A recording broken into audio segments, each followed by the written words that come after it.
नमस्कार दोस्तों, मैं हूं हर्षित सिंह, फार्मासिस्ट और ड्रग कंसल्टेंट। आप सभी का एक बार फिर से बहुत बहुत स्वागत करता हूं शिवनीता टीवी के इस वीडियो में। दोस्तों, मेरे कई सारे व्यूअर्स हैं जो इस समय मेडिकल रैप की जॉब कर रहे हैं, मतलब एक मेडिकल रिप्रेजेंटेटिव हैं, और उनका मेरे पास कई बार कमेंट आया, कई बार व्हाट्सएप पर मैसेज भी आया कि सर मैं एक मेडिकल रैप की जॉब कर रहा हूं, क्या मुझे मेडिकल स्टोर खोलना चाहिए? मैं प्लान तो कर रहा हूं लेकिन मैं समझ नहीं पा रहा हूं कि मुझे मेडिकल स्टोर खोल लेना चाहिए या फिर मुझे ये मेडिकल रैप की जॉब ही करनी चाहिए। मैं बहुत दुविधा में हूं, आप थोड़ा इस पे कुछ प्रकाश डालिए। तो दोस्तों, मैं आपको इस वीडियो में यही बताने वाला हूं कि आपको मेडिकल स्टोर खोलना चाहिए या फिर आपको अपने जो आप काम कर रहे हैं मेडिकल रैप का वो ही करते रहना चाहिए। देखिए दोस्तों, ऐसा है कि मैं एक ऐसा व्यक्ति हूं जिसने दोनों काम किए। मैं पहले मेडिकल रैप हुआ करता था, अच्छी अच्छी कंपनियों में मैंने काम किया है, और अभी मैं 3 साल से फार्मेसी का संचालन भी कर रहा हूं। तो मैं आपको थोड़ा सा इजिली बता पाऊंगा, जो आपके दिमाग में ख्याल चल रहा है मैं वहां तक पहुंच करके आपको समझाने की कोशिश करता हूं। देखिए, अगर आपका मेडिकल स्टोर खोलने का रीजन ये है कि आप अपने काम से परेशान हो चुके हैं, मतलब आप आराम चाहते हैं, आपको लगता है कि आप जो है हमेशा ट्रेवलिंग करते रहते हैं, बाइक से इधर जाना है उधर जाना है, एकदम परेशान, धूप में, ठंडी में, गर्मी में, एकदम आप ऊब चुके हैं, आप कहें तो आप अपने जॉब से ऊब चुके हैं, परेशान हो चुके हैं। या फिर आपका रीजन ये हो सकता है कि आप जो है आप थोड़ा सा स्टेबिलिटी चाहते हैं, आपको वो फील ऑफ रिस्पेक्ट नहीं आ रहा है कि यार एमआर की मैं जॉब कर रहा हूं, मुझे उतना मजा नहीं आ रहा है। या फिर आपको लग रहा है कि आप ज्यादा पैसे नहीं कमा पा रहे हैं मेडिकल रैप की जॉब में, या फिर आपको लग रहा है कि बहुत ज्यादा मेहनत पड़ जा रही है, उस हिसाब से मुझे पैसा नहीं मिल पा रहा है। या फिर आपको लग रहा है कि मैं फैमिली के साथ टाइम स्पेंड नहीं कर पा रहा हूं, मुझे फैमिली टाइम नहीं मिल पा रही है, छुट्टी नहीं मिल पा रही है, तो मैं काम करता हूं मेडिकल रैप की जॉब छोड़ करके एक मेडिकल स्टोर खोल लेता हूं। तो शायद आप गलत वे में जा रहे हैं, क्योंकि अगर आपकी मेंटालिटी है आराम वाली, अगर आप सुकून खोज रहे हैं, अगर आप आराम खोज रहे हैं, अगर आप छुट्टी खोज रहे हैं, तो आप जब मेडिकल स्टोर के बिजनेस में आएंगे तो आप और ज्यादा फ्रस्ट्रेट हो जाएंगे। क्यों हो जाएंगे?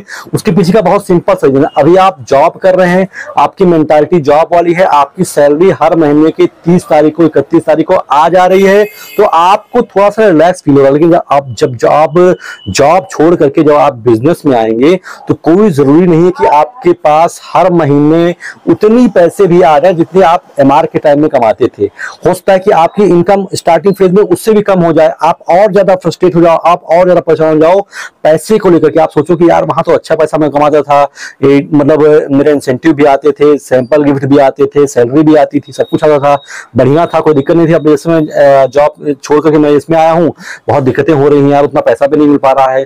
तो अगर आपकी मेंटालिटी है आराम वाली तो भैया इसमें मत आइए, क्योंकि स्टार्टिंग में बहुत दिक्कत हो जाएगी और आराम आपके लिए और ज्यादा वर्कलोड बढ़ जाएगा। आप जब जॉब कर रहे थे तो आपके दिमाग में सिर्फ 10 से 7-8 बजे तक काम करना होता था, आपको 10 से 7-8 काम करना है। उसके बाद आपके साहब ने आपको फोन किया, मैनेजर साहब ने, तो अपने सर मेरी काम का वक्त खत्म हो चुका है, आप मुझे कल कॉल कीजिएगा या मेल पे बात कीजिएगा। तो आप मतलब उतने जिम्मेदार नहीं होंगे अपनी उस कंपनी के लिए। लेकिन यहाँ पर आपको 24 घंटे काम करना पड़ेगा। आपके जहन में आपकी दुकान 24 घंटे चलेगी, तो वो आपको डायरेक्टली प्रभावित करेगा। तो अगर आप आराम चाहते थे इसलिए आप बिजनेस में आना चाहते हैं तो आप और ज्यादा परेशान, क्योंकि यहाँ पर आराम नहीं है, यहाँ पर और ज्यादा काम करना पड़ेगा। छुट्टी की आप बात कर रहे हो, आपको मेडिकल रैप में जब आप थे तो आपको संडे को छुट्टी मिल जाती है ना, अभी आप संडे सेकंड सैटरडे छुट्टी पा जाते होंगे। लेकिन जब आप जॉब में आएंगे तो आपकी संडे, मंडे, पंडे छुट्टी भूल जाइए आप। बिल्कुल मैं सही कह रहा हूं, आपको बुरा लगेगा, छुट्टी आप भूल जाइए। दीपावली की छुट्टी भूल जाइए, होली की छुट्टी भूल जाइए, शादियों में जाना भूल जाइए, लड़का की शादी है, दोस्त के भाई की शादी है, दोस्त की शादी है, भूल जाइए भैया। कम से कम 1.5-2 साल आपको भूलना पड़ेगा, क्योंकि यहाँ पर आपको बहुत स्ट्रगल करना है। अभी आप एक बैनर के नीचे काम कर रहे थे, आपके हाथ में कंपनी थी, लेकिन अभी आपको खुद अपने आप को ब्रांड बनाना पड़ेगा। यहाँ पर आप खुद ब्रांड है, आपको खुद को प्रमोट करना पड़ेगा।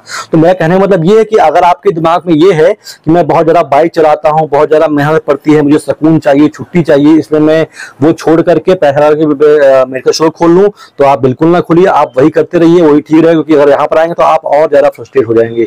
लेकिन अगर आप दूर की देख रहे हैं, अगर आप लंबा देख रहे हैं, अगर आप देख रहे हैं कि अभी नहीं, आने वाले 5-6 सालों में मैं स्टेबल हो जाऊंगा, मेरे पास एक बेस रहेगा, मेरा खुद का बिजनेस रहेगा, मेरा खुद का नाम रहेगा, मेरा खुद का व्यापार रहेगा, मैं दवाओं क्षेत्र में करना चाहता हूं, तो आप इस बिजनेस में आ सकते हैं। इस बिजनेस में आपको शुरुआती दौर में पैसे नहीं मिलेंगे, मैं क्लियरली बोल दूं। आप मेडिकल रैप है तो आप अच्छे पैसे कमा रहे हैं।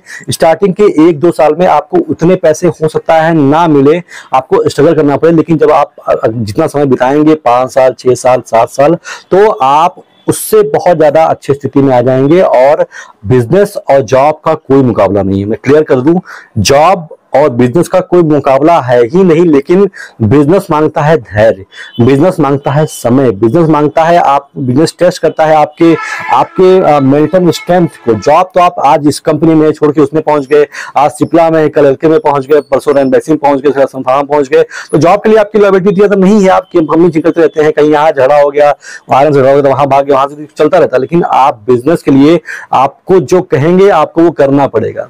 आप जो कहेंगे अपने जुबान से वो करना पड़ेगा। आपको मेंटली टफ होना पड़ेगा, फिजिकली टफ होना पड़ेगा, छुट्टियां भूलनी पड़ेंगी, लगातार लगे रहना पड़ेगा और कैलकुलेटिव होना पड़ेगा। आपको एक एक पैसे का हिसाब रखना पड़ेगा कि क्या आया था, क्या बिका। आपको बहुत सारे, आप जैसे जब आप मेडिकल रैप होते तो आपको कागजी काम करना पड़ता था ना कि टीपी भेजो यहाँ पर, स्टॉक स्टेटमेंट भेजो यहाँ पर, वो सारी चीजें आप छुटका नहीं पाएंगे। आपको यहाँ पर भी कागजी काम करने पड़ेंगे, आपको यहाँ पर भी शेड्यूल एच का भरना पड़ेगा, आपको रसीद मेंटेन करनी पड़ेगी, आपको नारकोटिक भरना पड़ेगा। यहाँ भी कागजी काम बहुत ज्यादा है। तो आप अगर सोच रहे हैं कि वहां पर कागजी काम ज्यादा थे इसलिए आप छोड़ रहे हैं, तो भैया यहाँ पर भी वही चीजें हैं। हाँ, बस ये है कि आपका जो बिजनेस है वो लॉन्ग टर्म में आपके लिए बहुत ज्यादा फायदेमंद होगा। आपकी अच्छी खासी इनकम हो जाएगी और आप एक मर्सिडीज, एक फॉर्च्यूनर खरीद सकते हैं और आप लगातार लगे रहेंगे। तो मेरा कहने मतलब ये था कि अगर आपका मोटिव है, अगर आपका सोचना ये है मुझे आराम चाहिए, मैं जॉब छोड़ करके इसमें आ जाऊं, तो आप मत आइए। अगर आप लॉन्ग टर्म सोच रहे हैं, आज की नहीं, आप 10 साल बाद की सोच रहे हैं, 5 साल बाद सोच रहे हैं, तो आपका वेलकम है। आप आएंगे और आप सफल होंगे। अगर आपके अंदर धैर्य है, अगर आपके अंदर लगन है, अगर आप मेंटली टफ हैं, फिजिकली टफ हैं, तो आप बिल्कुल सफल हो सकते हैं। तो कुल मिलाकर के मेरा कहने मतलब था, मेरा आशा है कि आप उसको समझ गए होंगे। जो मैं कहना चाहता था वो आपको तक बता दिया हो, मैंने आपको समझा दिया हो। फिलहाल आज वीडियो में तो बस इतना ही। मिलता हूं किसी और वीडियो में, तब तक आप सभी दोस्तों का, सभी व्यूअर्स का बहुत बहुत शुक्रिया।